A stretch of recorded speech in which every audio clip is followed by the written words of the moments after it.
Hey there, I'm Eternal, and I'm an object show fan that has barely watched any object shows. We have to fix that. Let's play Object Catchup.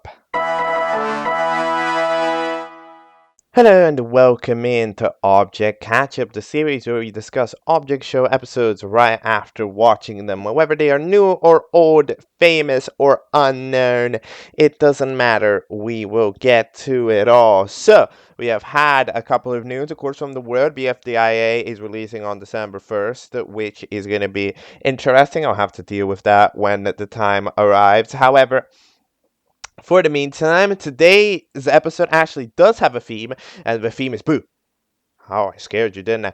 Because we are taking a look at Halloween object shows. Because, of course, it was Halloween a couple of weeks ago. We were already doing Object Catch-Up, which means that all releases of object shows like that were probably themed after Halloween did, in fact, happen. However, we didn't take a look at basically any of them because during the Halloween season, I was very busy because I had to do Lockdown, Invasion, Animatic Battle, and Daylight Savings within a very close proximity of each other. So there wasn't much time to really actually take a look at it. And by the time that I eventually had time to look at new shows again, it was like November 5th or something. So I didn't exactly, it wasn't in time anyway. So I just decided, okay, leave those to later. Take a look at some other big shows that are released, like Lost and BPR and any of those things.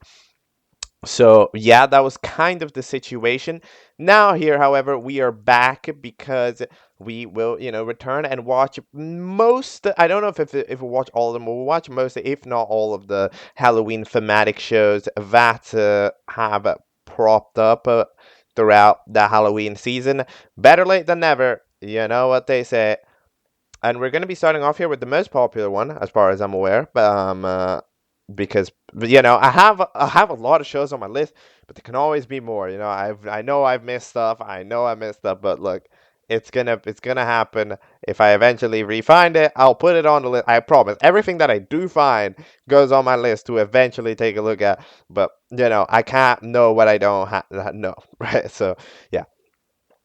The first show that we're going to be taking a look at is the Halloweenly Object Show, which there's going to be a few of those. But this is the bigger one with 8.2 thousand views in 2 weeks. Nicholas the Animator, which is a content creator with 28,000 subscribers. I think they're mainly known for making a couple of parodies of BODI, such as plush battles and stuff. However, they've just made a bunch of BFDI content in the past that has garnered some notoriety. But this is their show, and Halloween the Object Show, which presumably releases every Halloween. Episode 1, Haunting for a Handful. Let's go. Alright, I've just watched Nicholas's Halloweenly Object Show 1, Haunting for a Handful. So, we get, firstly introduced to our couple of fellas. Candy Corn telling a story about something, I don't know, to Tombstone. Then we end up seeing the ghost, which is our little host. So apparently they're competing for haunted house, all right, which is, I guess, what you'd want. I mean, I don't know what you'd want to win a haunted house usually, because like it's not great because there's more ghosts there. It's not just gonna be that guy. So I'm not sure if it's the best place to win, but they're in the undead. It fits thematically, so sure. When they're having our contestants, Candy Corn, a jack-o'-lantern, a spider, a tombstone, and a witch hat. So it's not too many contestants. That's good, because of course this is an object show that happens once a year. I am gonna say every single one of these shows that happens once a year is very wishful thinking, because I mean, even if you do, even like you have to just be active for 4 years. Like every October you have until 2030 you're committing yourself to making an episode of this. It's like it's a little bit of wishful thinking always for these Halloween the object shows, but oh well. The animation is pretty solid. It has this bounciness to it, especially like when the characters are getting introduced. Like there's this bounciness to how the characters move, especially the spider. That makes it look pretty solid. The intro is also quite fun. I really like that intro in the way that the characters end up having their own little backdrops after when they end up looking at the camera. So it ends up looking quite pretty, and the song's pretty fire. The challenge ends up being to give candy. The witch hat proceeds to immediately give a piece of candy, maybe, before the challenge is up. However, the ghost just really doesn't like it, so they end up being up for elimination because it wasn't good. I mean, we don't actually get to find out what the parameters of the challenge are, because if this bro was okay, you give me a candy, and if I like it, you're safe. Then yeah, but we didn't get to hear him say that. So technically, the challenge was to just give him candy until he could, like, but that's all that we heard of the challenge. So technically, Witch Hat should have been safe. But I understand why you're getting eliminated. There's some very over the top voice acting. I like the voice acting job being done here. I think Tombstone still sounds pretty nice. The candy corn is pretty nice. The Witch Hat, the way that the Witch Hat cried away is crazy. Sounds like an angry bird.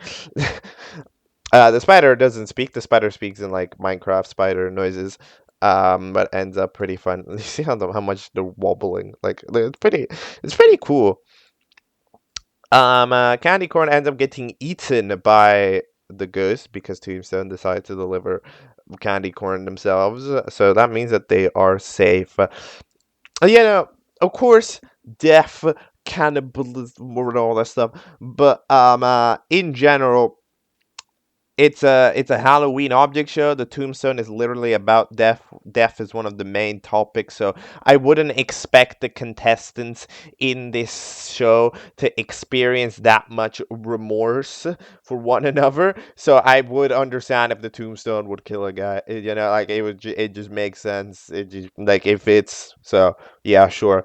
And the candy corn apparently tastes good. So yeah, Jack-o'-lantern in the meantime got stuck by a spider web, which the spider. I mean, I'd personally doubt that the spider caused that spider web to happen because it's a really large spider web. But yeah, I don't know. The jack-o'-lantern just got stuck, so they end up for elimination, which means that the tombstone and the jack-o'-lantern are safe. No, the tombstone and the spider are safe, and everybody else is up for elimination. Which had jack-o'-lantern, candy corn. It's a vote to eliminate, which you'll have. I mean, you'll have plenty of time because you have until October 1st, 2026. I would have at least made it September so that you would have, had more than 1 month to be able to make the next episode. Although usually the votes are going to be relatively obvious by then anyway. So if you want to start production on the next episode before voting technically ends, it's very possible, because like if by September the votes aren't clear, because there aren't going to be that many votes, it's going to be like, how would it not? My prediction: who would getting eliminated? Candy corn, no. Witch Hat, maybe. Witch Hat did I think Witch Hat was like the meaner character, I think. So I'd say Witch Hat would get eliminated because you would kind of feel bad for Candy Corn for dying and Jack-o'-lantern for dying. So I think Witch Hat probably would have to go. I like the little bar at the right, with all the credits there in one place. I don't need to scroll or anything.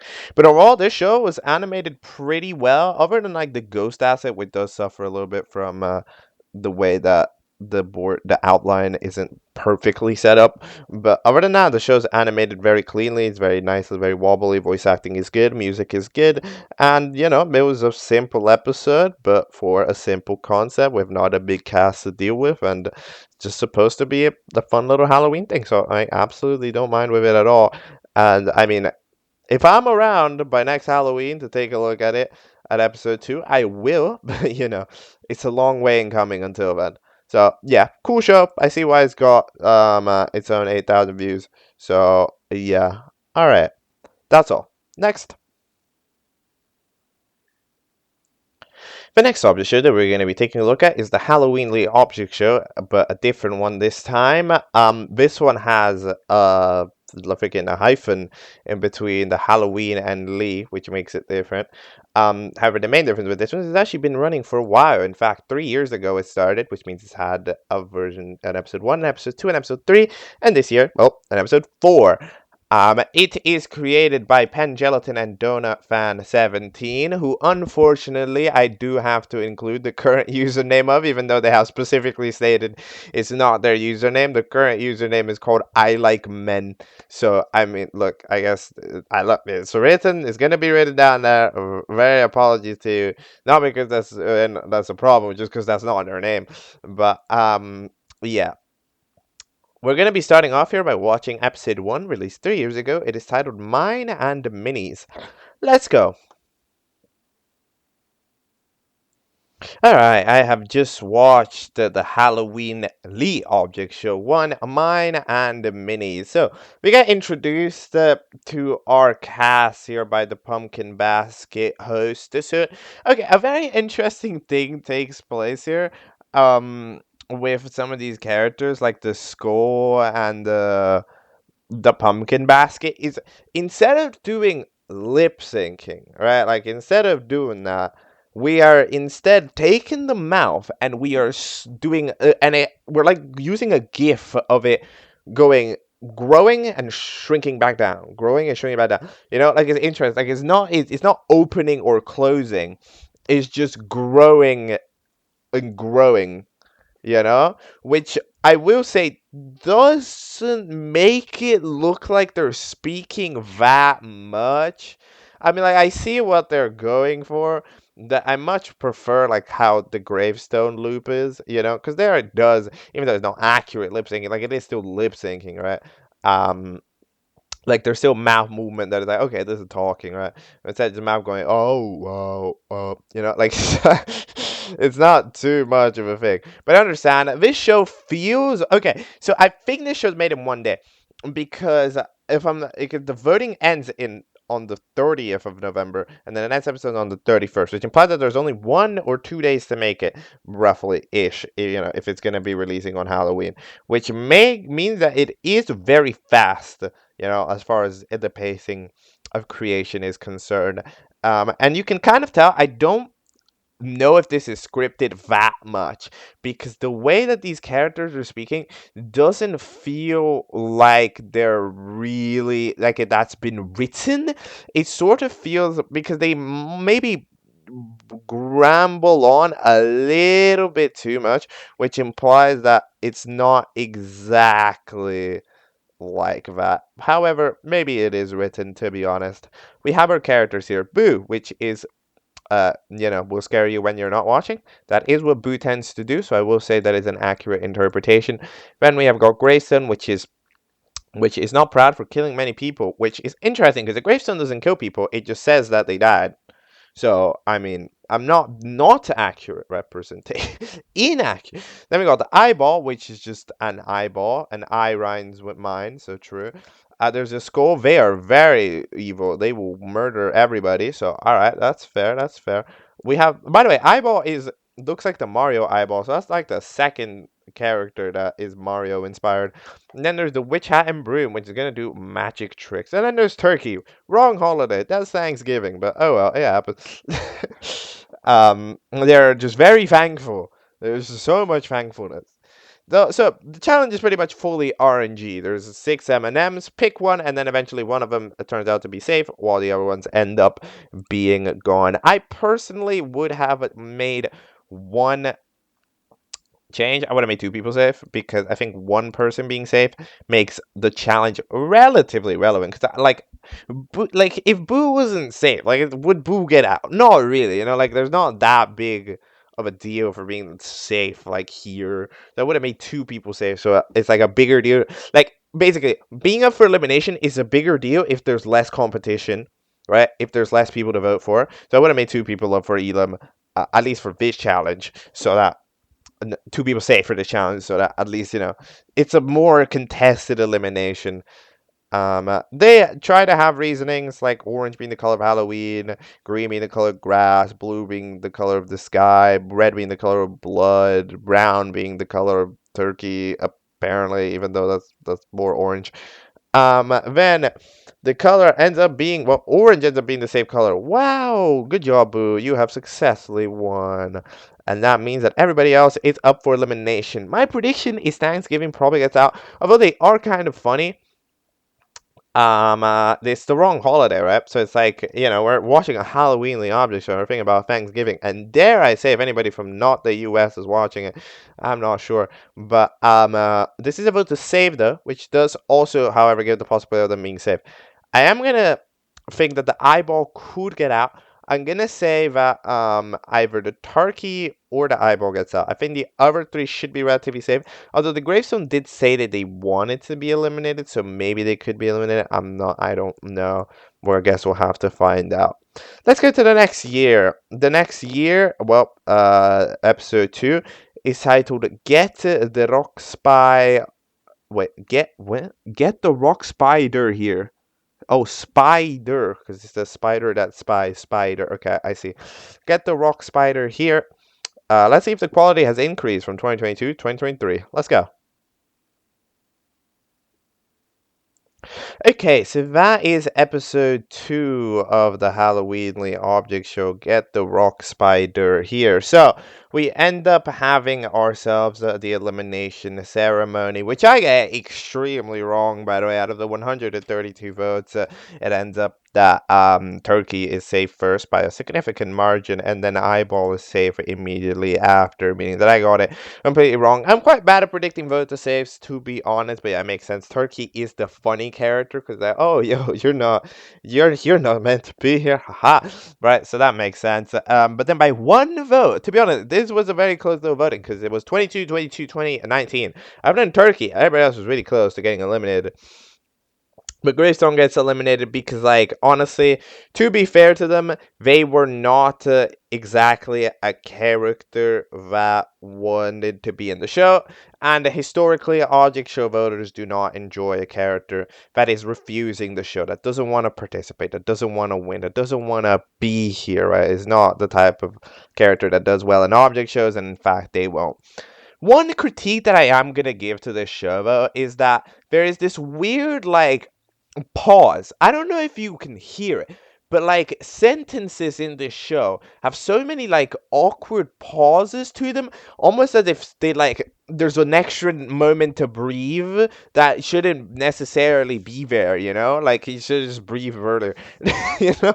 Like there's so many moments where it's like, I'm so safe and that's why I'm ready for the next challenge, you know, something like that where it's like there's an awkward level of pause to like breathe or something. You have been eliminated with 27 votes, so you are out, you know, like it's these types of pauses that they just feel a little bit awkward, and this show is riddled with them. So in terms of the voice acting, the voices themselves are pretty good. I think the acting itself is pretty alright. However, it just suffers from that. Maybe it's because it's, you know, relatively one take. Majority of sentences end up being pretty drawn out. However, it just doesn't. It doesn't have like that quality necessarily of just being that one clean, smooth take. It feels like a little bit of a stumbling take, to be honest. The challenge for this episode ends up being to murder Rocky, make Rocky disappear, because Rocky has been eliminated in the month of October 3 times in their BFDI history, and also the fella doesn't like them. Oh no. Alright, so then they absolutely tag team to get rid of Rocky. Boo scares them, which makes them stand still. Eyeball rolls into them, which makes them flip over. Skull throws a knife, which cuts off their legs. Turkey doesn't really do anything. And then eventually the witch hat ends up pulling a magic spell to pull in the final blow and make them disappear, which makes them safe. The witch hat and the broom, which is 2 characters, is 1 character, although the broom, I don't even know if the broom has spoken yet. So then everybody else is up for elimination. This time it's a vote to eliminate. Let's see if I'm correct. Because in my opinion, the idea was that Turkey gets eliminated in a vote to eliminate. In my opinion, in a vote to eliminate, Turkey gets out. However, Turkey also gets safe quite easily in a vote to save. So I'm curious if I'm going to be correct that Turkey is going to get out in the vote to eliminate. Or if not, we'll have to find out next year, 2024. With all of this stuff. So yeah, I could also maybe see Eyeball getting eliminated. I just don't think Eyeball's that original because like Boo makes perfect sense. Eyeball not as much, even though they are in the scary stage, Big Boo's haunt, right, and they're a little bit associated with being scary, just an Eyeball, right, in general. I don't necessarily think that it is like the best thing to have there. So Yeah, but as far as this episode is concerned, it's pretty solid, and takes its time. In a lot of sentences, it takes its time. It has an elimination ceremony that lasts like what 2 minutes. Like it absolutely takes its time saying the sentences. The challenges end up being relatively simple. I do think. I mean, I understand why the fellow was safe, to be honest, but I don't really know why. Like, for example, the skull cut off the leg but but then left and didn't try to do anything again. Like sometimes like I understand the tag team, but I think some people would have probably tried harder realistically than how much they actually tried in this episode. But yeah, my prediction is that Turkey gets eliminated. Apparently there's going to be a different voting system every episode. I mean, surely you'll run out of them pretty soon. I'm predicting that there's probably next year we're probably going to do the BFDIA video system, like for prize, dislike for elimination. That would be my presumption, even though that one does require a little bit of setup. But like at some point, you just run out of elimination systems. So yeah, let's see. Episode 3 is titled Trick or Treeing. All right, this is the 2024 episode. Let's see what's got in store in it. Alright, that is episode 3 of the Halloween Object Show Trick or Treeing, released on October 31st, 2024. We have been on time, I believe, for all of these. So first of all, our pumpkin bucket gets a new asset because the other one apparently was stolen or something, or at least they thought it was stolen. But hold on, was it stolen or not? Because if the people think it's stolen but you didn't steal it, it's okay. Like, you didn't steal it, it doesn't matter. Like, if something looks similar and then you like it, but you made it, that's still your asset. Like, it just looks similar. But did you steal it? Because you said people thought you stole it. Hold on, did you steal the asset or not? That's the question. You're like, what? We end up having ourselves the elimination, and in fact, I am correct. For some reason, by the way, this pumpkin bucket's weird. I ain't gonna lie, because last episode, I didn't even mention it, but last episode, they said that being useless and scary is the worst combination of things. So, hold on, you are a pumpkin bucket. Your entire point is to be scary. This entire holiday is about being scary. Why are you dissing the concept of being scary as if you don't like being scary? And then in this episode, we got 66 votes. 6-6. That is the scary number. That is literally the scary number. Is the double six. I mean, of course, 6-6 is scary, but it's a scary number, devil number. What the hell? And then you think disappointment. Nice, cool as hell. You got 6-6 votes on the Halloween Object Show. That's like sick as hell. Getting a number that specific. That's fire. Ain't no way that we're getting disappointed at that. But anyways, I get absolutely correct. Just I ace it completely, to be fair. In this time, we get Turkey eliminated with 24 votes. Yeah, it makes sense. Turkey gets safe because the people who are like, the non-Halloweeners should win the Halloween show because it'd be funny in the vote to say it. However, in the vote to eliminate, it ends up being kind of more like, oh no, you shouldn't win the Halloween Object Show, right? There's differing opinions on the thing, and then Turkey ends up getting eliminated. The challenge ends up being to climb a tree that happens to exist. Now, pretty much every contestant can fly, so they end up flying. However, pretty smart, Skull ends up managing to chop the tree down and making it fall, which means they don't actually ever get to stand on the top, because the tree falls down before they can get there. So until they fly back down and realize and stuff, Skull can theoretically run over to the end of the tree, which would be its new peak, and then win the challenge.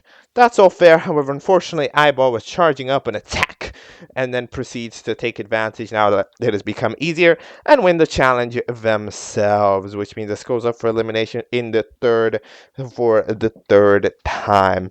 This is all fair. I understand it. Eyeball being safe makes sense. The flying contestant not winning, in this case, makes sense. All school strategy feels like a school strategy, so that'll make sense. So yeah, this episode still has a whole weird stumbling thing that is going on. So yeah, this kind of weird. And then our voting system here is don't be in the middle, man. So basically, if you get the most votes, you're safe, and if you get the least votes, you are safe. So you have to be in the middle to be like, if you're in the middle of the two, you're eliminated, which means that you can technically vote to save or to eliminate. You kind of have to look at the comments, basically, right? Because it's very hard to predict who got the most votes and who got the least votes. Because, vote to savers might restrain themselves, but vote to eliminators might restrain themselves as well from voting a character. So this is that type of voting where you kind of just gotta look at the comments, see what is trending, and then eventually make your decision from there. My prediction probably is that Skull gets out because of the vote to eliminators. However, I don't really know. It is the possibility. Who would be in the middle, bro? Because Boo got very few votes the other time, so I'm thinking they might get the least. So then, who would get the most on the vote to save end? It might be the witch. No, or it might be the vote to eliminate. No. I say okay. Broom hat and broom hat, witch hat and broom get out because they're in the middle. Because Skull gets the most vote to eliminate. Meanwhile, Boo gets the least votes because of the vote to savers. That's my opinion. But I guess we'll have to find out in the next episode, which is, well, this year's episode. This year's episode, 2025, is either Pumpkin or Pumpkint. Let's go. Alright, that was episode 4 of the Halloween Object Show. We have officially reached the modern day. We end up having a pumpkin patch that will be useful. Skull really wants to destroy them. However, unfortunately, they're not going to be doing that. Instead, the pumpkin buck is going to be taking one of them and explaining the middleman system. You know what? I usually call it out, alright? Oh my god, you put in the 6-7 on the screen. However, you know what? I don't mind. You know why I don't mind? Because this is a yearly object show. Every episode, in its own little way, is a method of it. Like, it's a product of its time. Just the way that it is, the way that it delivers itself, it is a product of its time, which means that having a 6-7 joke here, it's fun because maybe in a year or in 2 years, like it's gonna be gone, not gonna be a meme anymore, right? But that means that in the present day, it's fun, but it's gonna be an interesting thing to look back on. Like, oh hey, why was 67 here? Oh yeah, like there's a number that makes sense. And then yeah, I get it wrong actually. By getting the least amount of votes, the witch hat is safe. So they just end up being the least interesting, which means that not too many people voted for them to eliminate, which doesn't make sense. The only thing that I was wondering, basically, the thing about Skull that I wasn't sure is because, in my opinion, Skull will get eliminated in a vote to eliminate, right? Because Skull was technically, not only did they not win, they technically robbed the win out of 2 people, right, and made eyeball win instead, which means that it's their fault that the others were up for Elam, which means they did a mean thing. However, in the vote to eliminate, people vote for them to eliminate, then they would be, good, because they got the most votes. However, no, Boo, which seems to profit quite heavily in vote to saves, ends up getting just about more votes, 3 more votes. Actually, no, yeah, 3 more votes, and then the Skull ends up getting eliminated in the middle after the knife throw gets deflected. We end up having our challenge, which is a pumpkin carving contest. They don't exactly seem to struggle carving their pumpkin, which is nice to, have as a thing. Because it's like, it's always a little bit goofy when the characters say, oh, I don't know how to carve the pumpkin, and then they're making like a line. But no, they actually all know how to carve the pumpkin rather well. Boo carves their own face into it rather well. The eye paints a bunch of eyes and an eye, like literally the letter. And then the witch hat ends up turning it pink and then drawing a little face on it. It's apparently a famous video game character. I must say, I'm not 100% sure who it's referring to. I debate that it was Kirby, but it's not Kirby. I think it's somebody else, but I'm not 100% remembering it right now. I'm sure I know what it is if you tell me, but currently, from memory, I could not tell you who this is referring to be honest. Who is that? I feel like I've seen that face before. Who is this, bro? I don't know, man. Whatever, I don't know. Then we end up having our new voting system for this time, which is the BFDI system. Indeed, we eventually got the BFDI system of likes equals prize, dislikes equals elimination. This time it's a little bit different than the BFDI system because in the BFDIA system, it's just directly vote for the character, prize, or elimination. In this case, while we are voting for the character, prize, and elimination, we're voting for the character and the pumpkin. So depending on the type of person you are, you can either, for example, think, oh yeah, I liked this pumpkin, however, I want this character to be safe, so I'm gonna like this character instead. Right? Like, it's that type of thing. Or like, oh, I don't think you're the worst pumpkin, but I want my character to save, so I'm gonna eliminate. Right? So it's like, depending on the type of person, you will either judge genuinely the pumpkins as is to challenge performance, and then give likes and dislikes based on that, or we'll just ignore it a little bit and go with a regular elimination style, right? Like, no, I want you gone, not your pumpkin, but I want you gone, right? It kind of depends on the type of person that you are, whether or not you're going to be deciding to do that or not. The whole problem with the stuttering thing that I was mentioning earlier, about, like, the sort of one take feel that a lot of these lines have, I will say it's better. In my opinion, it's definitely improved. It was quite bad in episode 2. It's improved a bit in episode 3. And in this case, I didn't really notice it that much. It was pretty alright, to be honest, which I think implies some certain improvement and stuff. But other than that, there's not too much to say. The show hasn't necessarily... Okay, the show hasn't necessarily improved that much, but it's made in one day. Like, it's made in one day every year, and it manages, however, to keep itself very consistent. Like, the fact that they started in 2022 and it's now been like 4 years since then, you don't clock it. Like, that's not a detail that gets noticed in these videos. But you could say as a critique, like, oh, the show should increase in quality. But nah, a show made in one day for fun every year with goofy characters, half of which are from Mario, right? And like a skull emoji and a knife from II Asset as a knife. Like, it's not exactly a incredible setting here that should be improved year by year. That should have too much effort placed into it, right? So I absolutely understand in this case keeping it in the way that it is, and then just sort of working around it for later. So I absolutely don't mind the way that it is. I honestly think it's rather impressive that it's managed to keep this level of quality within exactly. It sort of cleaned itself up a little bit with the new asset, because apparently the previous one was stolen, and then sort of the voice acting get a little bit better and stuff, and the challenges getting a little bit more creative, right? But like, rather than like the first challenge that was entirely RNG, there's like no skill to that challenge at all, right?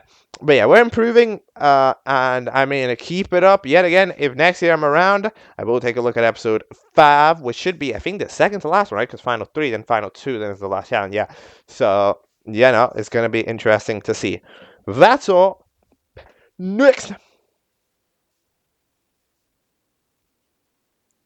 Alright, so the next object show that we're going to be taking a look at is Halloween Object Show. Now, this object show actually only took place this month. It started off a couple of days before Halloween, and then every couple of days they had an episode until, I think, ending at Halloween or Halloween itself, I believe.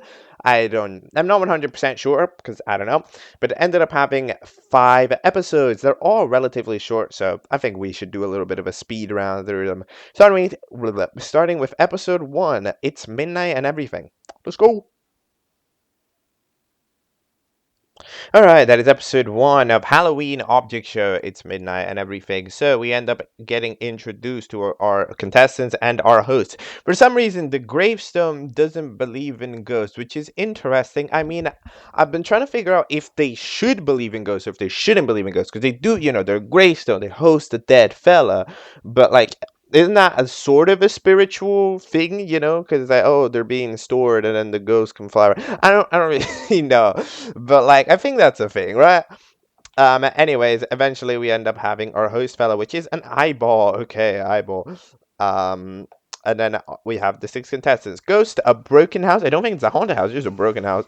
Abandoned house, I guess I'm going to call it. Then we have a pumpkin, the gravestone, the candy, and a bloody knife. So they end up having the challenge, which is to give candy The Bloody Knife ends up taking the candy themselves and bringing it over. Now, interesting enough, the candy's actually safe, which is very rare. Because, like, for example, in the previous show that we took a look at, the same challenge happened. We killed the candy corn and brought it over, but the candy corn wasn't safe for just being the candy that was given. In this case, the candy being the candy that's given actually does make them safe, which I think is rather interesting little detail. I personally like that because, it just makes sense. Vote to eliminate. Who's getting eliminated? I have no idea. Let's go to the next episode. Next. Okay, that was episode 2. So eliminated with a total of 3, actually 3 total votes. Eliminated with a total of 2 is the pumpkin fella. That makes sense. It didn't even have a face. Come on, bro. You gotta have a face. So then we end up having our Halloween object show. I must say, I don't know why that shot, right, of the Halloween no, of eyeball blinking, like having that little blink expression. I don't know why that feels so weird. I don't know why that just feels wrong. Like for some reason, I usually think that characters having their eyes open all the time is weird, but the eyeball ever closing their eye doesn't make any sense. That's like, well, hold on a minute, you know. A challenge. Don't get scared. The abandoned house gets scared. That makes sense. That is they are the scaredy cat. But freaking scared. Bloody Knife freaking dreams of a nightmare and wakes up from a nightmare all scared. And then Candy ends up getting spooked up by the ghost. I think the best tactic for this challenge was probably just to move around a lot. You know, you're probably not gonna get spooked as much if you're just annoying to spook. So yeah.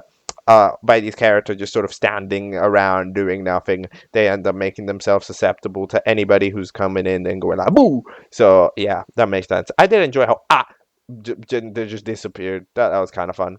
All right, episode 3 is titled "Quite a Fright." Let's go. Bro, that was a chaotic little episode 3. What the hell just happened? So, the alive contestants, which is the, well, alive, which is the ghost and the gravestone, are just chilling. Then we have the elimination. Candy Bag is eliminated. Goodbye, Candy Bag. I guess they were the one who flopped the most because they could have not been scared and they were. So, then we have the challenge being to, okay, so challenge don't die. The freaking abandoned house dies because the bloody knife attacks him. Okay, sure. Then second challenge, we have all of the debuters. Challenges to not fly, which means that the bell fella, who's I guess technically flying, they're more hanging, but whatever. End up exploding. That design was hella cool, but I guess it was just kind of hard to animate. Second challenge, then the third challenge is don't die. And then the freaking I don't even know bull is threatening until the pumpkin patch ends up attacking them, and then challenge 4 get voted on by the other contestants. Ghost for some reason is hella upset at the other ghosts because there cannot be more than one ghost in the universe, which means that the pumpkin patch ends up joining, and then the infinity number challenge of this challenge is to be a debuter, which means the debuter immediately wins and everybody else is up for elimination. I have no idea what's going on. If it's a vote to eliminate, I'm expecting Brian to have to get out because it did murder the goofy house or the ghost for getting angry at a potential debuter. I have no idea, bro. That episode was chaos, jam-packed into 58 minutes. But I did eventually understand it, which is pretty nice. Let's head into episode 4, which is titled They All Fall. Alright. Alright, episode 4, They All Fall. So, we see that this pumpkin patch is getting excluded by the rest of the group. Ain't no way. I am gonna say that the gravestone is surprisingly chatty. I haven't, that's the thing. But they eventually die, so I guess they won't be chatty anymore. And then the challenge ends up to become small, and the evil surprise orb of making you mini ends up appearing right there on the bloody knife, and, well, they become small. Which means that the other 2 people are up for elimination. It's a vote to save this time, because, yeah, I don't know who say probably the ghost, actually there might be sympathy for the pumpkin pie. I have no idea. These votes I have proper not had a clue. I really like the gag of the post-credit scene. Like, hey, it's a post-credit scene. What should we do with the post-credit scene? And they just stay silent. Like, yeah. that was a great gag. I love that gag. And then let's head into episode 5, which I don't think is the finale, right? Because there's going to be 3 people left. there's still like maybe one to eliminate, or at the very least a vote to win. No? So I don't think this last episode is the last episode. I don't know what's going on. Well, I guess we'll have to find out. It's titled The Most Boring Episode Ever. Let's go. Okay, so we have just had the fifth episode, or the latest episode. If I had a nickel for every time Eyeball came out of the freaking ghost guy, I'd have way too many. I don't know why that keeps happening. The Eyeball, what are you doing? You're suspicious. I ain't gonna lie. All right. This is a bit of sus. But anyways, the ghost ends up being safe while the pumpkin patch and they're getting eliminated. So goodbye. Then here we have our ghost little fella and a small bloody knife who is, I guess upset about just being small, or just being tiny. And then we have a vote to win. Finale on Halloween or November 1st if Halloween is busy. Where did it go? Where is my finale? Where did the finale go? You're so close. You did the 5 episodes. You planned it out the full month, like every other day or whatever. The Halloween episode. Because I remember when the show was making episodes, like I could have covered it by then, but I was like, I'm gonna wait till it's done. It didn't finish. No, please. I need to know who won the thing. Who won who won it? Was it the freaking? I think my prediction is the bloody knife, because people feel bad that it's tiny. But like, what? No. Okay. Oh, that's sad. Ain't no way the Halloween object show not gonna finish. The thing about it is that you probably can't finish it now either, because it's not Halloween anymore. That's 2026. Not gonna be Halloween 2026 when you have to find out which one of those is gonna be the longest suspense of all time. No. Anyways, if you're curious what I thought of the show as a whole, it's fine. I mean, it's very fast. However, it makes sense. Each episode is made in about a day. However, there's some the characters are pretty solid. The concepts are pretty solid. The challenges are not that bad. They're pretty alright. For a show that takes place within like 30 to 1 minute between episodes, like 30 seconds to 1 minute between episodes length wise, like this is relatively solid. There's nothing wrong about it at all. It doesn't have voice acting, but that makes sense, right? Like it lets it go fast. The fact that there's text on screen, you think the text on screen would be complicated when you're having it at such a fast pace, but in this case it's not. They actually give you plenty of time to read anything, because we're never saying sentences that are so incredibly large, right? So yeah, but it ends up pretty cool. I enjoyed it. I mean, of course, I enjoyed my 5 minutes with this show. And I hope to get another 30 seconds to find out the winner at some point in the future. Cause like, come on, this is the biggest cliffhanger since the 60-foot cliff. Okay. Yeah, I mean that's all I can really say about this. Next. The next object show that we're going to be taking a look at is the Scary Object Show, right? So the Scary Object Show popped up about 2 weeks ago, and within very, very short time span, released episode 1, 2, and 3. I'm not sure if those are all the episodes, if there was going to be more, if there were going to be less, but either way, around the Halloween time, they released those 3 episodes. All of them are pretty small. The second and third are under 30 seconds. The first episode is just about a minute. So we'll talk about it. Do that stuff, and yeah. All right, let's go. That was episode 1 of the Scary Object Show. Apparently, they're fighting for Halloween itself, whatever that means. But they are fighting for Halloween. We're being hosted by some a Cyclops alien that has a speech effect on their voice, which, to be fair, it is pretty good. I do like how it sounds. It does make it. And give it that alien sound, especially because we're doing the voice acting in a way that definitely enhances it, which is nice. Challenge: be scary. Least scary person dies. Then we have a bunch of people trying to be scary. A bunch of them are scary. I would argue that the witch's hat might be the least scary, but it turns out that apparently the quote-unquote least scary person is of a skull, because they're just a skull that's chilling, which, fair enough. I would debate that sometimes a skull can be pretty scary if it's just there, Like if you go into an abandoned if you go into an abandoned house and find a skull, I think you'd be pretty scared because like what the hell's a skull doing there? No, um, in this context, it's probably not that scary, but in certain contexts, finding like a skull in a house is scarier than finding a pumpkin in a house, or a hat. So I would debate that they're not as scary. That they can be scary. So I understand why you would eliminate them, but I would personally eliminate the witch hat because the witch, like a witch, isn't scary. Like it's what a witch does, which is scary. But the witch is just flying away, especially since, like, if you think about it, the witch itself isn't like it's the scary part, but that's not important because you're the witch hat, and the witch hat isn't very scary. So I would personally have eliminated the witch hat, but I understand eliminating the skull. All right, episode 2, significantly shorter runtime. I hate the mosquitoes. Uh-oh. Let's go. All right, that is episode 2. The next challenge is to survive a mosquito attack. They say so with such an excited. It doesn't sound anything like that, but this host says it with such an excited tone. It makes me hyped for the mosquito attack. Anyways, and people start dropping like flies. The zombie tries to eat the mosquito in case it has a brain, but no, actually has malaria, so they die. The bone is also allergic, which means that it crumbles as soon as the mosquito touches it. Not sure if that is 100% accurate, but sure, we'll go with it. And then people are just dying. The candy corn's like, hey, come on, stop murdering everybody. Because I don't know. Usually, okay.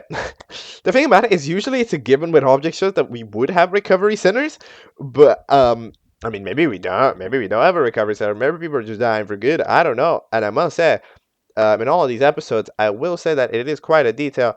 How the sun is just staring angrily at us the entire time. Like, son, what did I do to you? Did I do anything? Did I scare you? Did I spook you? All right, let's go to the third and maybe final episode: the death of everyone. Oh my god. Okay, let's go. All right, and this is the third and final. Not really. I don't know, but basically, Candy Corn ends up quitting the show, according to Post. But we get to hear most of these characters for like the first time. Well, half of them we haven't even heard their voices. Episode 3. They quit the show, and then the alien's like, "Can't cancel the show. Get rid of it right now. No, somebody quit the show. This is over. This is it. This is GG." And it's like, okay, everybody. And apparently, canceling the shows arrived with sending a fucking gigantic beam of lightning or beam of whatever, beam of laser, a laser beam that murders everybody. And then that means that there's nobody there except for the eyeball fella, which, if I'm not mistaken, was the contestant back in episode 1. So they apparently were trick or treating or whatever. They come back and everybody's dead now. It's like, oh my god, what the hell happened? And then I guess will we find out what happened? No, we will not be finding out what happens because that's it.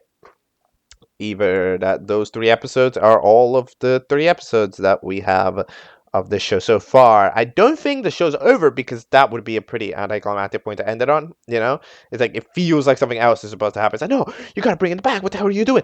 And then Candy Corn's gonna go like, no, I can't join can't join the show back. We're murdering people. It's like, no, what if we invent recovery and shit, right? Like, there feels like there's a plot line that should still be happening with this video that's not. So I think that is probably just reserved for next Halloween. So I think that these videos aren't allowed to release on days that aren't Halloween day, which means that these 3 episodes release on Halloween, but other episodes won't release on, like, they will release next Halloween, and next Halloween we'll get to solve the story of what the hell happened to the pumpkin, what the hell's gonna happen to the eyeball, to the show, to the candy corn, where did the candy corn even go, right, and all that jazz, like the mosquito attack, the dead people, like, there's a lot of questions still remaining, so, yeah, I guess that's what we have got in store for the future of the scary object show,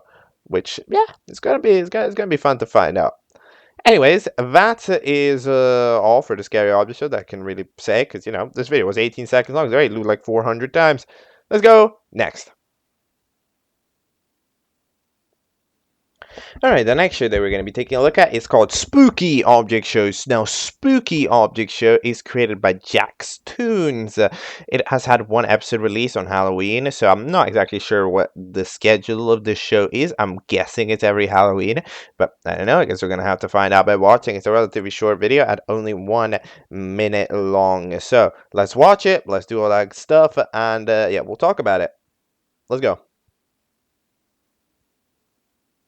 All right, I've just watched Spooky Object Show 1. What? That's adorable, bro. This ghost, okay, is animated so well, and it fits the voice of like a mildly shy but kind of fun little fella. Like they're so like oh my god, what? That's amazing.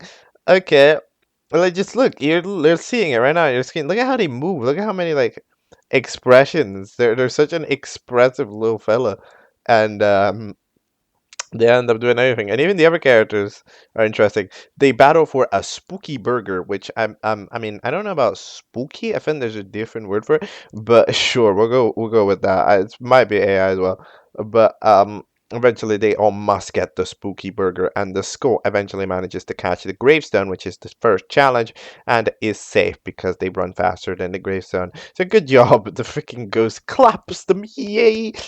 They're so freaking adorable.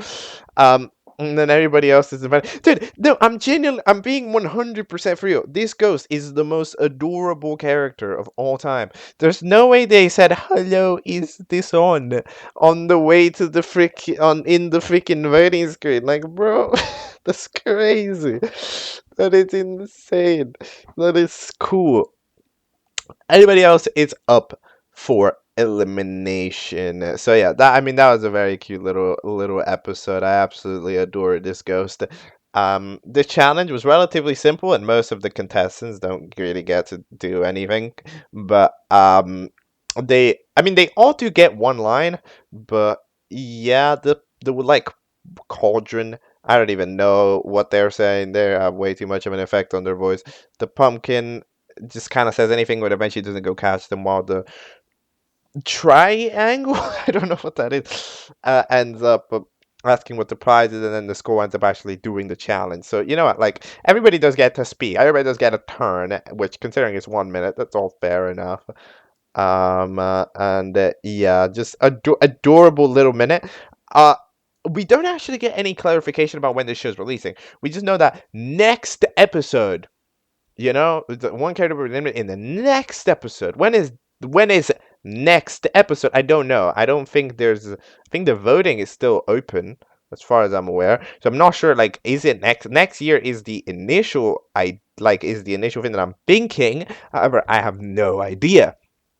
You know, just proper no clue. It could be next year, or it could be before that. There aren't too many characters, which does make me potentially think that it is a yearly thing. Because then, you know, if you have 4 characters, you don't need to make like 4 episodes. That's 4 year. I mean, it's not. It's like 3 years, right? Yeah, 1, 2, 3. No, it's 4 years. Right? It's like not too long. I mean, it's a very long time, 4 years, but it's not as much as having like a cast of 10 or whatever. And then you need to be doing this for a decade, right? Um, but yeah, I mean, look, I hope it's not yearly because I would enjoy seeing more of the cutest ghosts of all time because they were rather cute and I did enjoy that, you know. So yeah, all right, that's all cool. Let's go to the next thing. All right, so the next of the show that we're going to be taking a look at, it's not quite Halloween themed, and in fact, we're now going to be straying away from the Halloween theme for the last couple of things in this episode. This is titled The Novemberly Object Show, all right? It had its first episode released, on the 1st of November, and since I don't know when I would cover this other than in this vaguely thematic episode about holidays and stuff, let's take a look at it now, because otherwise the time I will look at it will be extremely late and it's not going to be November anymore. So, the Novemberly Object Show, Episode 1, is made by PeaceMapleOSC, and it's titled, Wow, it's November already. Let's go. Alright, I have just watched the Novemberly Object Show. So, we have an object show hosted by a turkey. Why? Because Thanksgiving, of course. Well, that makes sense. They are surprisingly, the animation of them speaking is alright. It's okay. It's a little goofy, but it works. The background, I'm not even gonna lie, the environment is rather solid. I don't know what it is about it, but it surprisingly works. So, yeah. Then we get introduced to our cast, which is Onion Skin, whatever that is. It's like in a square, which makes me imply that it's an app, but I don't know what the hell that it would be. It's like it's an onion skin. A skin for what? For what app? I don't know. Then we got the big red car from the Wiggles, sure. Parappa and Parappa Junior, and then we have got Blood Ice Cube, and also another character that I don't say the name of, which I don't know the name of. Okay, so that is our incredible cast here for the Novemberly Object Show. I'm sure we will not be regretting this cast in 3 Novembers. No, I'm joking. And the challenge ends up being to make it to the Macy's parades. Alright, and of course, Parappa the Rapper has driven before. We get to see him rap, and then they drive over at the speed of vroom, and then they make it to the parade and are safe alongside Parappa Jr., which makes it a little bit after. Problem, in my opinion, the Wiggles successfully, in my opinion, complain that they should have been there, because they should have been there. You are a car. Parappa makes it to the parade because they can drive there and it's fast. Why does the Wiggles big red car not, considering it's literally a big red car, not also drive over there and is safe? Parappa Jr., who cannot even drive because, Junior, bro, is a kid, can make it, but an actual car can't make it faster than a kid walking. This is bullshit. I don't think Parappa Jr. should have been safe. Everybody else is up for elimination. I have no idea who's getting up, who's freaking getting eliminated. I couldn't even tell you. But yeah, I am officially filing a complaint. I think that there was a scam done against Big Red Car from the Wiggles. They should have been safe. Okay. Whatever. That is the Novemberly Object Show, presumably releasing every November. Or, I guess it could release at any time within the November, so technically there is still the possibility of another episode this November, but I'm doubting. It's probably releasing every November, because if I'm not mistaken, this released on November 1st.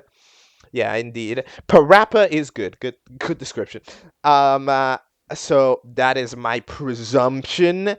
So, yeah, I guess there's not too much else to discuss about this, but it was pretty alright. It's a 2-minute thing, probably made in one day.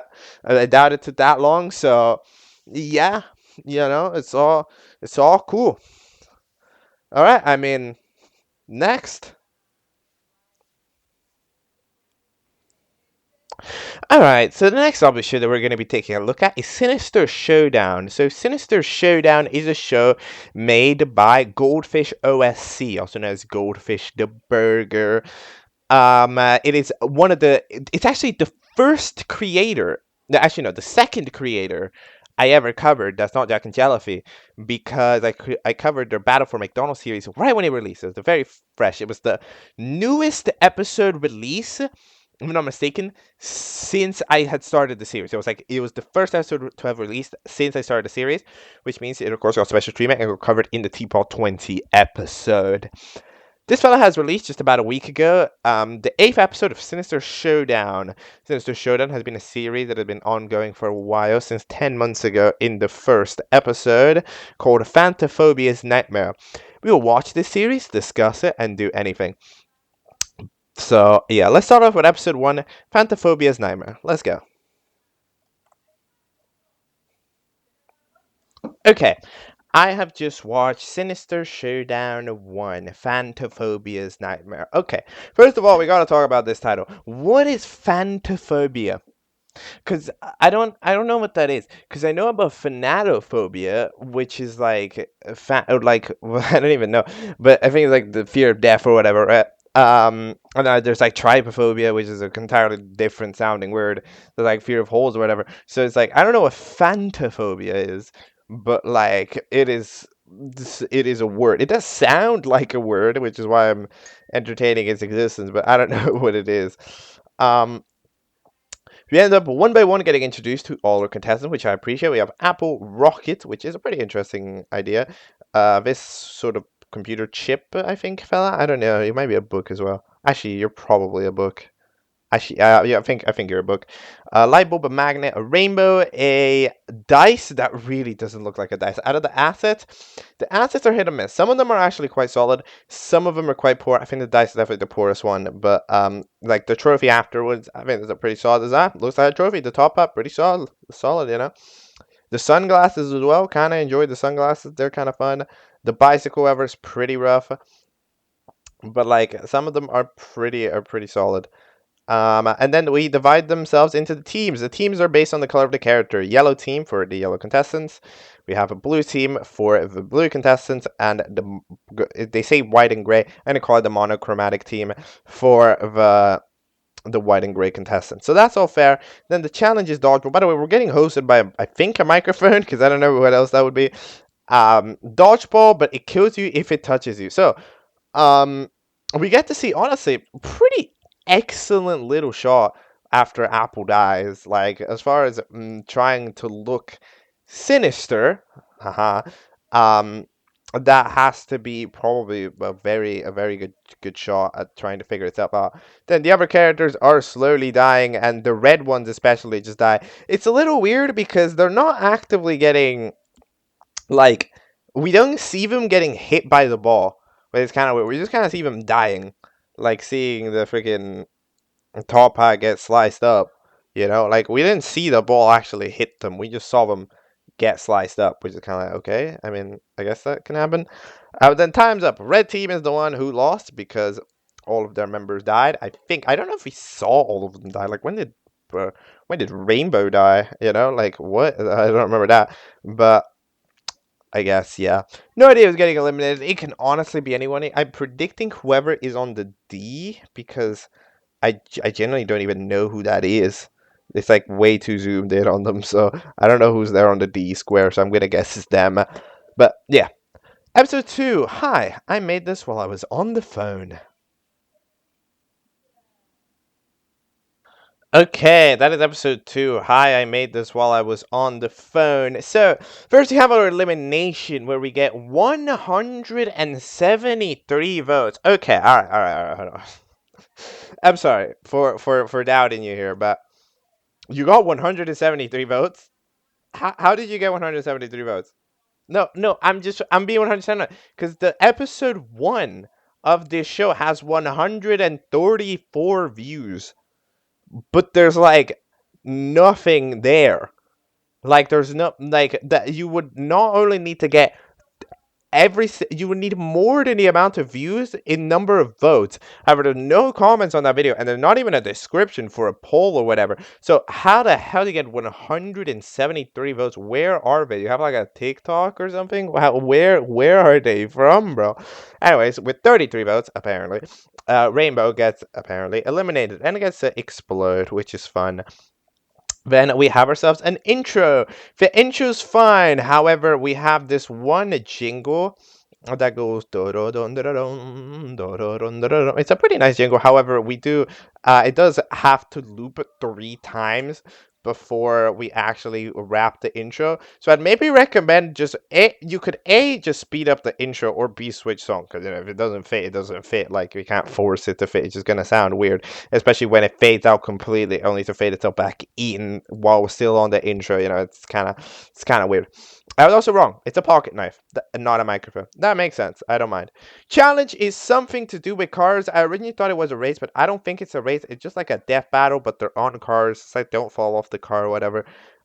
Which means that blue team is safe because Top Hat ends up just Okay, Top Hat just YOLOs their team. All right. And then, okay, no, wait, I don't even know what happened. Red team is just chilling the entire time. Red team doesn't really do much. Then a yellow team is all it's in a messy situation because of Trophy not wanting to do anything. While Top Hat just decides to murder their own team, and then Libel catches them out, which means that they end up dying. Alright, sure. But then somehow the yellow team also died. Oh no, the red team throws something at the yellow team, which murders them.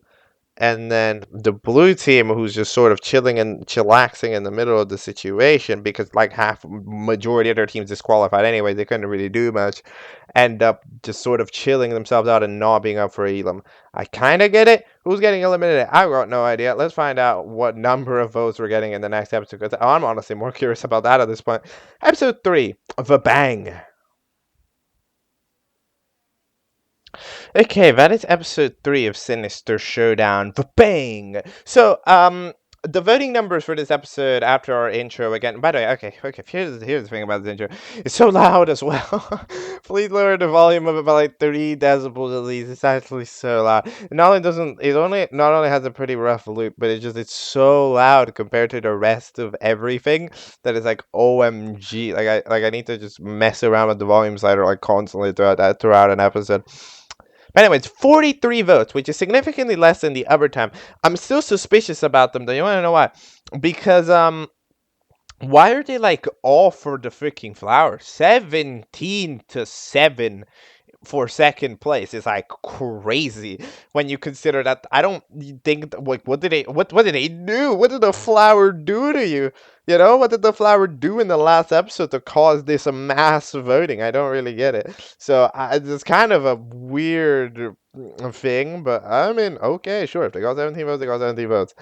Then they eat the gummy worm and die. I must say, look, okay. You can successfully do dismembered object bodies after dying.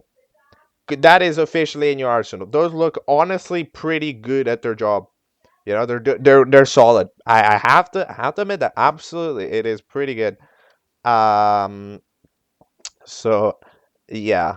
All right. Then we have here the fellas, the clock, the bicycle, and then, okay, no, actually, I have no idea what happens.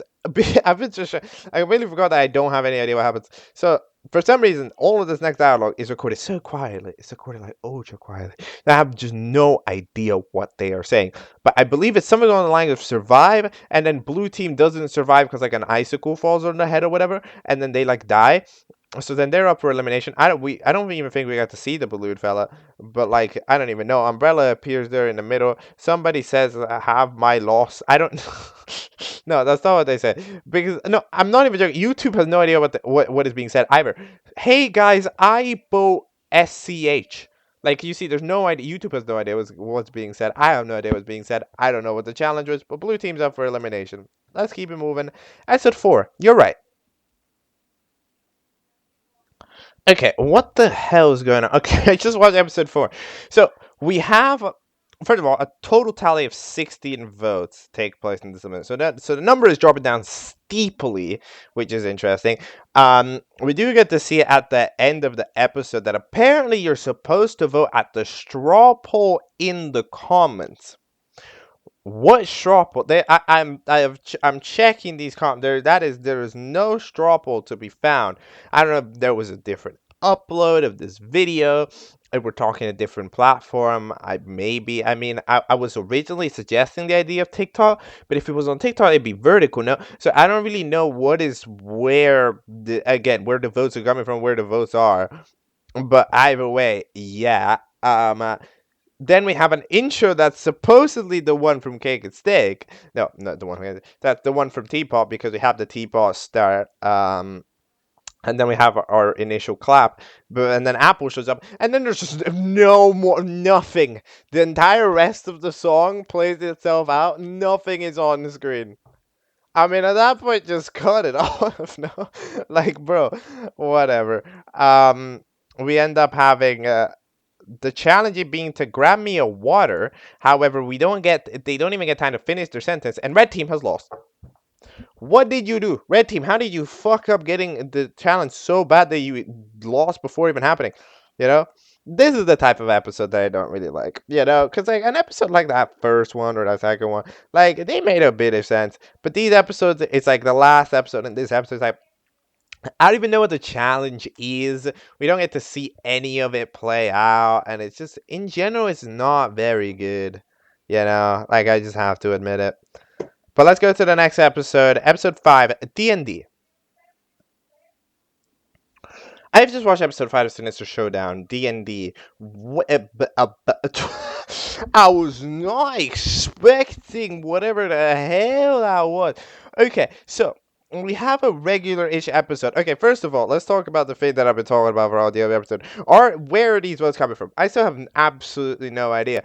But this straw poll does, like, there's a screenshot of it, so it is real. So, okay, so we got 79 votes this time. It's fluctuating with an insane degree. I don't know what video these straw polls are getting sent in. I don't know, maybe the comment gets deleted after, if that's what's going on, because maybe the comments get deleted after the voting's over, right? Because that would make sense. I still don't know how that's possible to get more votes than the amount of views, because like it got 79 votes. Episode 4 got 42 views. How does that happen?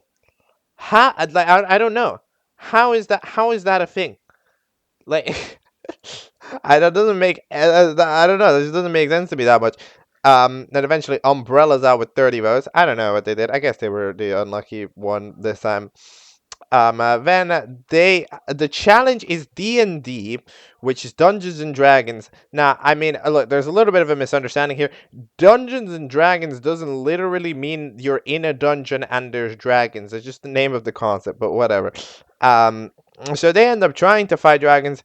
They all fail pretty flippin' miserably. By the way, there's actual subtitles for this video. I think.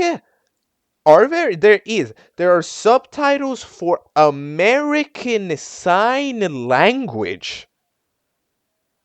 American Sign Language? What? I have never heard of that, like, as a YouTube thing in my life. I have never seen the American Sign Language.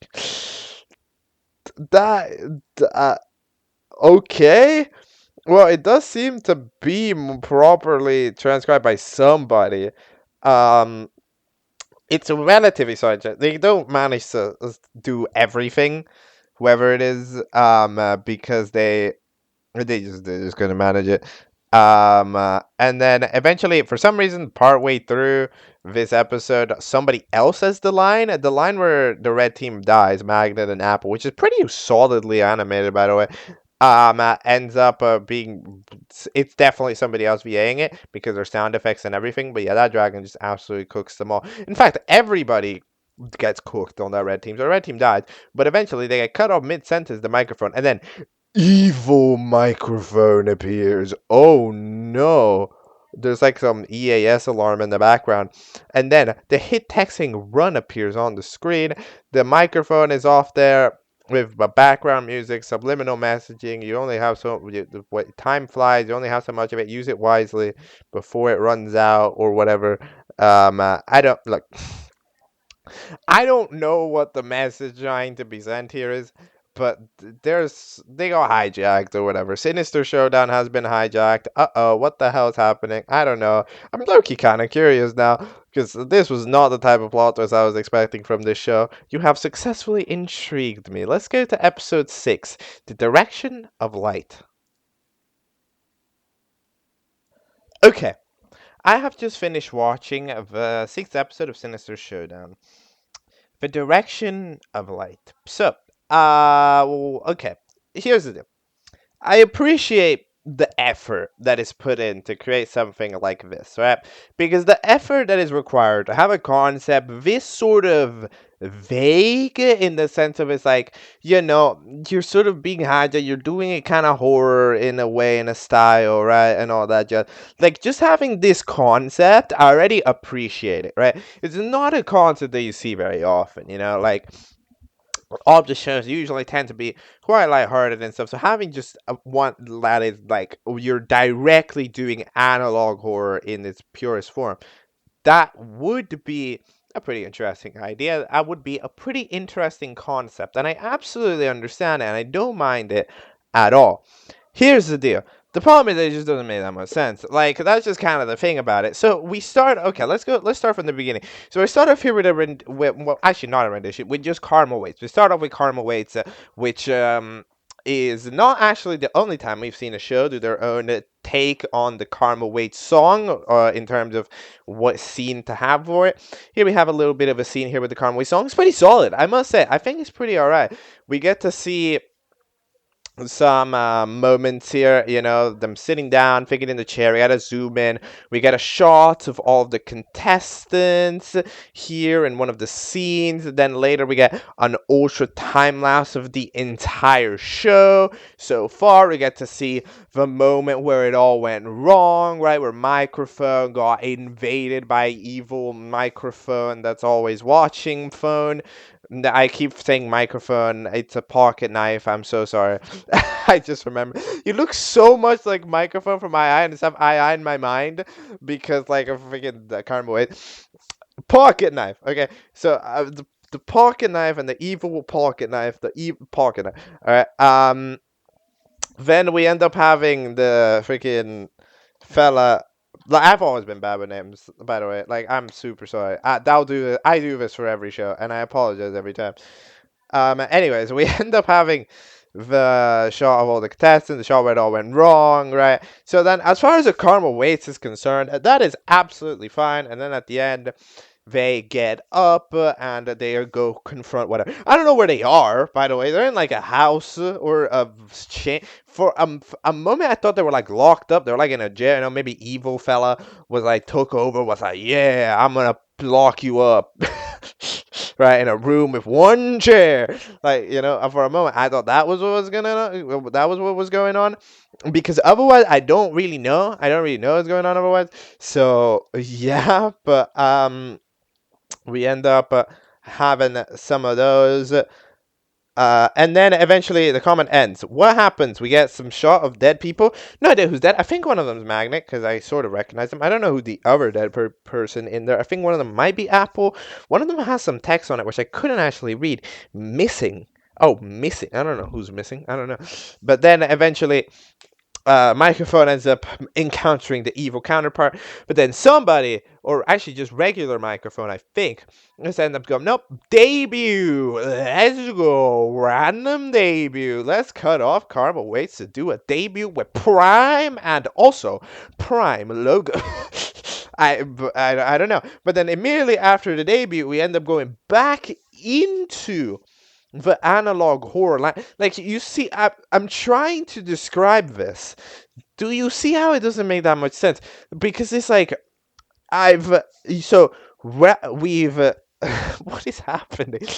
You do a Karma Waits flashback scene, you encounter the evil counterpart that has stolen your show, you randomly decide to do a debut, and after you do a debut, the evil clone hijacks it again. There's a remember I'm always watching. There's a random IRL shot that I am gonna doubt is filmed themselves.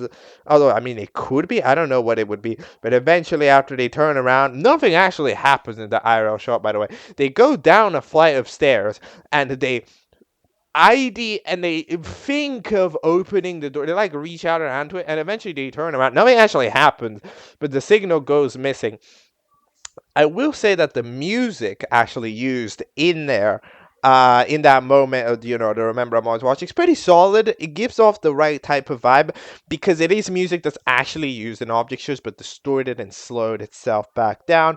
So in terms of that musical choice, I will say I will give props to that. I think that was a pretty good choice. The missing signal text is it's certainly there. It certainly exists. And then eventually we we return. We have a scene, right, where everybody's fighting the evil fella. Most people are dying, but I think some of them are getting hits in. Whether it's Lightbulb or The Rock, I don't know. Somebody, I think, got a few hits in. Even though people like the Sunglass and the Magnet got absolutely dead immediately, I think some of them eventually got a hit in on the evil fella. But then, too lazy to animate the scene. Ooh. Oh, that's unfortunate. That's unfortunate because it's not a scene that we have any audio for either, you know. Because it's like I understand that, maybe I can allow a scene that you don't want to animate, right? And then you just have the audio for it. Okay, sure. Let's go. Let's say that's okay. But you can't do that for this scene because this is a fight scene. There's no actual audio. There's just music in the back. So like I can't imagine what you think is playing. Like I can't like I'm not in your imagination. So it's like when you're too lazy to animate a fight scene, it's like what am I supposed to do? Imagine fighting? What is the end result? What is the end product? Like you gotta like we got it's a must animate. This is unfortunately an unskippable cutscene. Like you can't just not animate it because it will stop everything from making sense. There's a debate whether it made sense ever to start with, but it definitely doesn't make sense now. Then eventually it's over. We have the eliminated contestant, which is Rocket, and then somehow freaking 60 votes were occurred on the debut, even though we're in the same episode. I swear, bro, these episodes were uploaded somewhere else. Because I don't understand. How the hell is there a debut? Now, how the hell do we have the votes already of the freaking debutants when they were showed in this episode? Like, what is going on? What happened? How is this a thing? Like, what? Like, what does that even mean? How is that possible? But eventually, we end up having another scene that we're too lazy to see. But at least this one, it's a little bit fine because it's like, we can actually hear what's happening, So we can imagine it more furry than a fight scene where you can literally just imagine anything, right? I would still argue, if you don't think that this scene is worth making, cut it out or refilm it. That would absolutely just make a better idea, Like, if it's, oh, this is too long, I rambled on for too much, record it again. Like, I understand being too lazy to record like 2 minutes of talking, but then make it less than 2 minutes of talking. That's better than just having the 2 minutes of talking and not animated. Like, it's better to have 30 seconds animated than 1 minute non-animated. It's basically what I'm trying to say. But oh well. Eventually, something happened. I don't really know because the friggin' nothing was shown on the screen. The gray team's up for elimination. Dice computer, Top Hat, and Dice camera, computer, and Top Hat are up for elimination. No, I guess we'll have to see when the episode releases. Apparently, it's late April. This episode was uploaded on March 8th, so I guess that makes sense. I don't know. We'll have to see. Heading into Sinister Showdown 7, You Killed Him, featuring Point of Order. It'll be interesting to see if we return to a little bit of normality after this analog horror shenanigan. Let's go. Alright, that is episode 7 of Sinister Showdown, You Killed Him. So, we end up having a very, very low amount of votes for this episode, at least comparatively speaking to the other episode, which apparently had 70 votes from somewhere. I still don't understand where. But, Top Hat is eliminated with 2 votes out of the total 4, which means that... Yeah, goodbye. As far as an elimination, fair enough. You are the sort of egotistical style character that it just kind of gives off vibes of early boot. I mean, we're not early. We're actually 7 episodes in, but that team barely went up for Elam, so, it happens. We have the return of everybody's favorite intro, the intro with the song, with the looping friggin' 5-second long jingle, which everybody loves. That's way too loud. We have Magnet, which I don't know if I'm blind, but I don't think their name was misspelled before, but it was apparently misspelled enough now to where we needed to correct it. And we also don't have the placements which we originally had when Rainbow got eliminated. Those have been scrapped. So yeah, fair enough. And then we end up having the new um, uh, challenge, which is to grab a dead body from another universe and bring it here. You know what? Good challenge. I'm gonna say, good challenge. Good challenge idea. Especially since we're actually doing a collaboration with another show. Good challenge idea. I actually like it. It's actually great. It's a great little concept. I mean, it's only a little bit weird because of course we're having to introduce the system of a multi-dimensional portal that existed now, which we did not know about, but it does exist. That's the only weird part about it, but other than that, it's a great challenge. So we end up going into the Point of Order universe, which is not a show I know about. I am gonna be 100% honest. I have never heard of Point of Order, to be honest. However, look, I'm sure it's show. I'm sure it's a show. I'm sure it's great. I just have never watched it.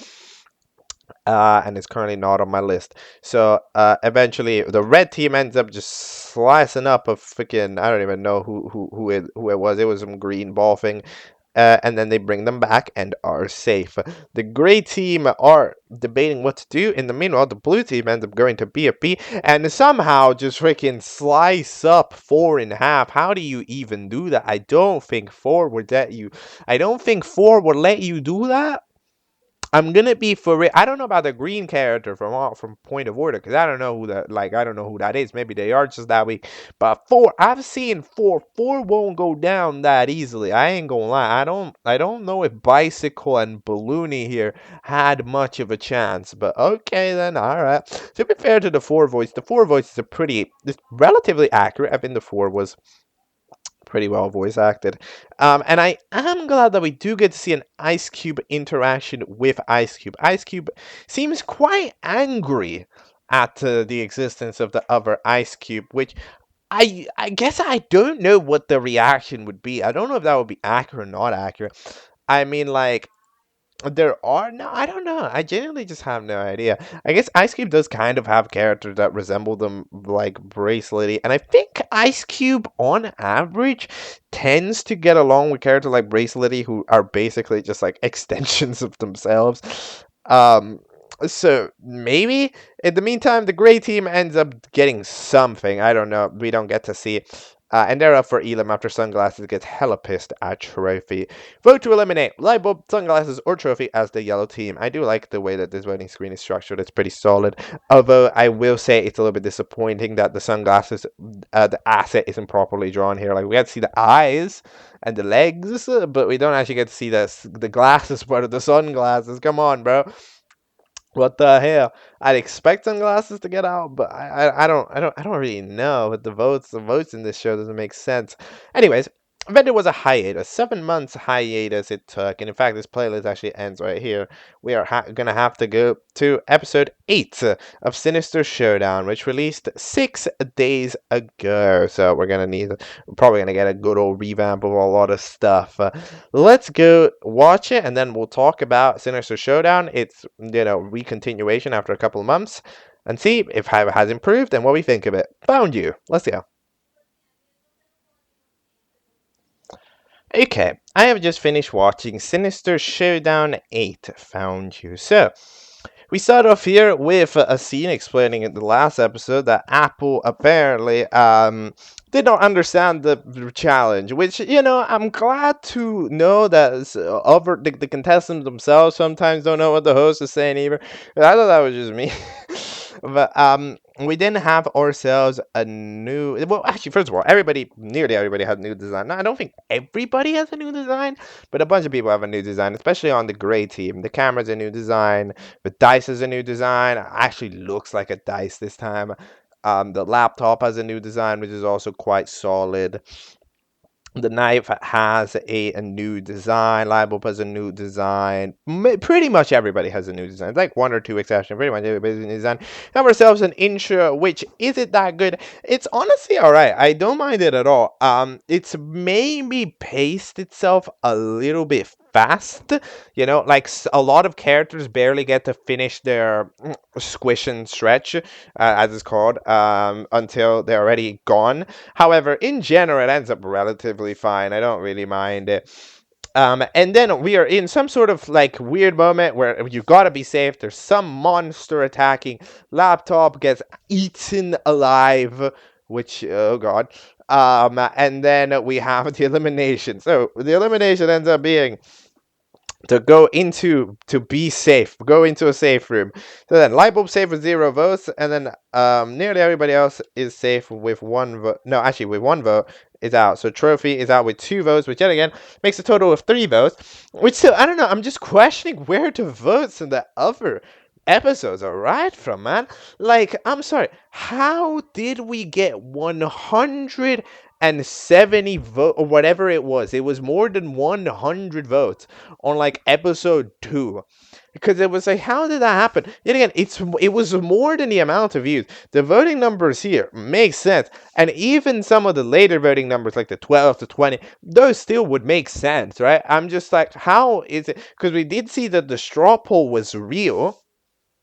Like the shortfall was real, so it's like I don't know. I'm just curious where those votes arrived from, because it didn't seem to be from the videos, because most of the time there were more votes than views on the previous episode, which means that they must have arrived from somewhere, but I don't know where, unless there was a bug that people could vote multiple times, in which case some people definitely overused that to their advantage, because other than that I have no idea. Anyway, Shurfy ends up getting out, which means that they are not allowed in the safe room, apparently, which means that they will probably be dying, because, yeah. I will admit that, I'm just saying the portal ending never closed. Like, if Trophy really wanted to, they could just go in anyways, like what's the knife gonna do? Turn into analog horror? Away. Nah. Okay. And then we are going to be having a bunch of things. So I believe what's going on here contextually in the lore is that everybody's escaping from somebody who wants revenge. Now, who is it that would want revenge? We get to see a flashback of the scene where they catch someone from the other show, from Point of Order, right? There was this like green pea character. So my presumption is that theoretically, what should be going on here is that we revive, because you guys hear the revival sound. We revived the green pea. Somebody revived the green pea, whether it's over on the Point of Order universe or whatever it is. They revived the green pea, and green pea has made it out to get everybody on this show. Sinister Showdown, not real, not under my watch. That's my guess at what's going on. We don't get to see too much of it, but we do get to, I think, see enough to have a grasp. This is a part 1, of course. This episode is a 2-parter, so we aren't quite meant to know everything that happens. So that all makes sense. But as far as I'm aware, that should be the plot line. I think we revived the green pea that got murdered by the Sinister Showdown contestants, and now green pea is coming back as a maniac, looking to revenge and kill everybody on the show. That is what I think is going on. And you know what? The fact that I have managed to even make an idea of the lore of this show means that we have had a massive improvement to the writing of the show, because I can actually understand what the concept was. Let's go. We are so back. We're so back. I could actually understand it without needing to half-ass guess. I think I have it. I don't know what else it would be, which means that it's gotta be something like that. Gotta be something along those lines. Surely that's what's happening. I'm happy. Okay. And we actually do get to mostly see an episode. First of all, we get to see an episode that's animated fully, which is quite nice, because, a lot of the other episodes had the whole lazy thing, which I called out multiple times, even back then. We actually have backgrounds and intro that's more proper. I mean, I don't think... I don't know how many... I don't know if all of the backgrounds are necessarily their own creation, but I think as far as I don't recognize any of them, basically. So I don't recognize them, which means that they could be custom backgrounds, and I absolutely wouldn't mind. They do that certainly give off the vibes of custom backgrounds, which is cool, because we have like at least over 5 of them in this episode. So there's a good chunk of effort put into the show here right now, into this episode. I'm digging it. I'm understanding what's happening. And there's gonna be some stuff happening. There's gonna be some dilemmas, and there's gonna be things happening. Voice acting getting better, high quality mics, less breathing, less of that one take feel to it, like there was in something like the past few episodes of the Battle for McDonald. Like we're getting to properly see things. So I absolutely think that this is an improvement over anything else that I've seen from Goldfish so far. Absolutely, because for once when I see this episode, I see an episode with a vision. Basically, I almost saw it in the analog horror episode, but that episode didn't make too much sense because I didn't understand why it happened. It just did. But in this episode, I can see a vision. I understand there's a character that's evil with a motive, and I see why there's a motive, and I see why these people are hiding, and I understand why there's a problem, why people want this or that. I'm understanding why, which is the main thing that I was struggling to understand in previous episodes. So it's absolutely nice. I'm gonna close off my conversation here by saying one little thing. All right. As far as I am aware, okay, I'm not 100% sure if this is accurate, but as far as I am aware, Goldfish does not like me. Okay? I'm just gonna say, I don't think, as far as I'm aware, from a community post I've read, it doesn't seem like Goldfish OSC likes me. For whatever reason, they did not like me. They didn't like my analysis of their show, maybe. They found it mean, they found it this or that, but they didn't like it. So as far as I'm aware, Goldfish is on bad reps with me. Okay? I'm saying this because they said it publicly. All right? That they hated the community because of me. All right? So I'm just going to say this right now as a little bit of a note, okay?